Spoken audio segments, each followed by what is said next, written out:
কুসংস্কারের সর্দার কীর্তনিয়া প্রদীপ পাল কি বলছে প্রথমে শুনুন। সিঁদুর নিতে হয় ক জায়গাতে আপনাদের একটু বলে দিই। সিঁদুর নিতে হয় 5 জায়গাতে। এক এক করে বলে দিই। স্মৃতিতে নেবেন, সাইডে নেবেন না। অনেকে দেখবেন এখন স্মৃতিতে সিঁদুর নেয় না, সাইডে সিঁদুর নেয়।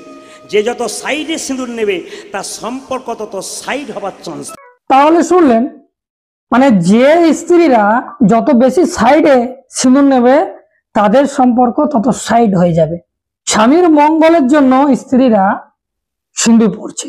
আচ্ছা, স্ত্রীর মঙ্গলের জন্য স্বামীরা কি সিঁদুর পরে? স্বামীরা কি কোনো কিছু পরে?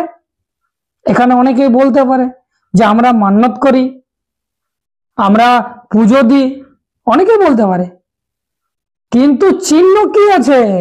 চিহ্ন কিছু আছে? মহিলাদের একটা ধাব্বা লাগিয়ে দেওয়া হয় যে এর বিয়ে হয়েছে, বিবাহিত, আর কিছু করা যাবে না। আমি বলছি না যে তারা কিছু করুক, জাস্ট একটা চিহ্ন। তাহলে পুরুষেরা কি করে? পুরুষেরা তো স্বার্থপর নয়, আমরা তো স্বার্থপর নই। আমরাও তো চাই যে আমি যাকে বিয়ে করেছি বা আমার যে স্ত্রী, সেও যেন মঙ্গলময় হয়, সেও যেন ভালো থাকে। তাহলে তার ভালোর জন্য আমরা কি করি? বা প্রদীপ বাবু ভালোর জন্য তার স্ত্রী সিঁদুর পরে, তাহলে প্রদীপ বাবু কি পরে তার স্ত্রীর জন্য? প্রদীপ বাবু এই প্রশ্নের উত্তর দেবেন। আবার প্রদীপ বাবু কি বলছে আরো শুনি, শুনুন। এই যে নিবেদন আপনাদের সামনে মায়েরা, স্মৃতিতে সিঁদুর 1। আপনি যে টিপটা পড়ছেন দোকান থেকে কিনে পড়ুন, কিন্তু একটা সিঁদুরের টিপ নেবেন 2। আর কোথায় নেবেন? কণ্ঠে 3। আর কোথায় নেবেন? শাড়ির আঁচলের কোণে 4। আর কোথায় নেবেন? শাখাতে আর নোয়াতে। কত হলো? 5। এই 5 জায়গায় আপনার সিঁদুর নেবেন। তাহলে যে সমস্ত মহিলারা এই ভিডিওটি দেখবেন বা যারা এই মুহূর্তে যে কেউ দেখবেন, তাদেরকে বলি, মানুষ এক জায়গায় সিঁদুর পড়তে পড়তে অবস্থা খারাপ হয়ে যাচ্ছে, তাদের স্বামীদেরকে মঙ্গলের জন্য ঠিক রাখার জন্য অবস্থা খারাপ হয়ে যাচ্ছে। এক জায়গায় সিঁদুর পড়তে গিয়ে সেই জায়গাটাই দেখে যায় যে চুলগুলো উঠে যায়, চুলকানি শুরু হয়ে যায়। আর এই প্রদীপ বাবু এখন 5টা জায়গা তৈরি করে দিয়েছে। এবারে 5 জায়গায় আপনারা চুলকানি শুরু করে দেবেন, এখানে, এখানে, এখানে, এখানে। তো ঘটনা হচ্ছে এই জায়গায় যে এরা চাইলে আপনাদেরকে 5 জায়গা কেন 10 জায়গাতে চুলকানি শুরু করে দেবেন, কিন্তু নিজেরা অর্থাৎ এই ছেলেরা কখনো পড়বে না, কখনো সিঁদুর নেবে না, কখনো এই ধাব্বা লাগাবে না, কখনো মহিলাদের যাতে মঙ্গল থাকে, মঙ্গলময় থাকে, তার জন্য স্বামীরা কোথাও 5 জায়গায় সিঁদুর লাগাবে না। এই প্রদীপ বাবু লাগাবে না, বড় বড় ভাষণবাজি করছে সে লাগাবে না। কারণ কি? শুধু মহিলাদেরকে একটা ধাব্বা দিয়ে দাও, গোলাম বানিয়ে রেখে দাও, এদেরকে বাড়তে দেওয়া চলবে না। এরা পরিবার সামলাবে, এরা কি দেশ সামলাবে? এরা কি উন্নয়নের কথা বলবে?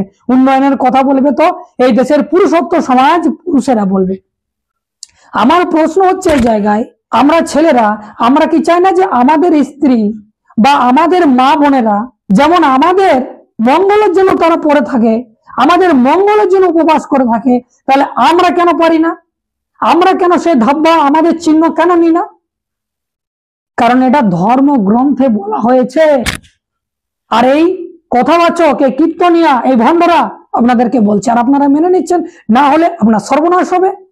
তাহলে যদি সর্বনাশ হয়, তাহলে আপনারা যে কোনো কান্ট্রিতে চলে যান, যে কোনো কান্ট্রিতে, সেখানে দেখুন তো মহিলারা সিঁদুর পরে কিনা। আমাদের দেশের কথা বলছি, শুধু হিন্দু ধর্ম ছেড়ে দিন, হিন্দু ধর্মের বাইরে যে কোনো ধর্মের কথা আপনারা বলুন, তারা সিঁদুর পরে? সেই স্ত্রীরা সিঁদুর পরে? নিশ্চয় পরে না। তাহলে তাদের স্বামী বেঁচে নেই, তাদের স্বামীরা উন্নয়ন করছে না, তাদের ঘর বাড়ি নেই, তারা সুখে সংসার করছে না, তাদের ছেলে পেলেরা উন্নতির শিখরে যাচ্ছে না, তাদের স্ত্রীরা সুখে নেই, তারা পরিবার পরিজন করছে না, সমস্ত কিছুই তো করছে। তাহলে সিঁদুর পরা না পরার নিয়ে কি রয়েছে? আর যদি পড়তেই হয়, আমি বিরোধ করছি না, যদি পড়তেই হয় তাহলে আমরা সকলে মিলে পড়বো। সে যদি একটা ধাব্বা লাগিয়েছে আমরাও লাগাবো। হ্যাঁ, এখানে আমাকে অনেকেই প্রশ্ন করতে পারে যে তোমার যদি এমনই মনে হচ্ছে তো তুমি পরে ঘুরে বেড়াও না, নাহলে তোমার স্ত্রীকে পড়াও না। তো সেটা পরের ম্যাটার, কারণ এটা আমি বাস্তবে লাগু করেছি, যার জন্য আমি আপনাদেরকে বলছি। কারণ আমি যেটা লাগু করি আমি সেটা বলি, যেটা লাগু করি না আমি সেটা বলি না, কারণ কথাতেই বলে যে আমি নেশা করব আর একজন নেশা করছে তাকে বলবো যে এটা করো না, নেশা করা ভুল, তো সে আমাকে বলবে না যাকে তুই তো ছাড়, তারপর না আমাদেরকে বোঝাবি। তো আপনারা যারা আমাকে কমেন্ট করবেন আমি আপনাদেরকে বলে রাখি যে এটা আমি বাস্তবে করেছি, যার জন্য আপনাদেরকে বলছি। এইগুলো শুধুমাত্র মনের একটা ভুল ধারণা, একটা ভয় ঢুকিয়ে দেওয়া, মস্তিষ্কে একটা কোশ্চেন মার্ক যে আমি যদি না পড়ি, মহিলারা যদি সিঁদুর না নেয় তাহলে স্বামীদের মঙ্গল হবে না, স্বামীদের অমঙ্গল হবে। তো এই ধরনের যারা চিন্তাধারার মানুষ তারা কিন্তু মানসিকভাবে রোগী। এই চিন্তাধারা থেকে আপনাদেরকে বেরিয়ে আসতে হবে। এবং এক জায়গায় কেন 5 জায়গায় যে বললো, কোনো জায়গায় নেওয়ার দরকার নেই। কেন নেবেন? আর যদি নিতে হয় তো সবাই মিলে নেব, ছেলেকেও নিতে হবে মেয়েকেও নিতে হবে, তবে না সমান্তরাল থাকবে একটা, তবে না বোঝাপড়ার জায়গা ঠিক থাকবে। কাউকে আপনারা ধাব্বা লাগিয়ে দেবেন আর কাউকে লাগাবেন না, এটা তো অন্যায়, মহিলাদের সাথে অন্যায় করা হচ্ছে।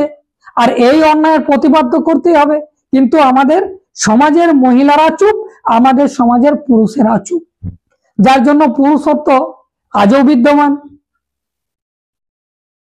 আপনাদের কি মনে হয় এই বিষয়গুলো নিয়ে অবশ্যই আপনারা কমেন্ট বক্সে কমেন্ট করে জানাবেন। যদি প্রথমবার দেখছেন, ফেসবুকে দেখে থাকলে ফলো করে নেবেন, ইউটিউবে গিয়ে সার্চ করুন দ্য লং প্রসেস, সেখানে সাবস্ক্রাইব করে রাখুন, কারণ আমি ধরনের কন্টেন্ট নিয়ে আসি। এখন এ পর্যন্ত, ধন্যবাদ।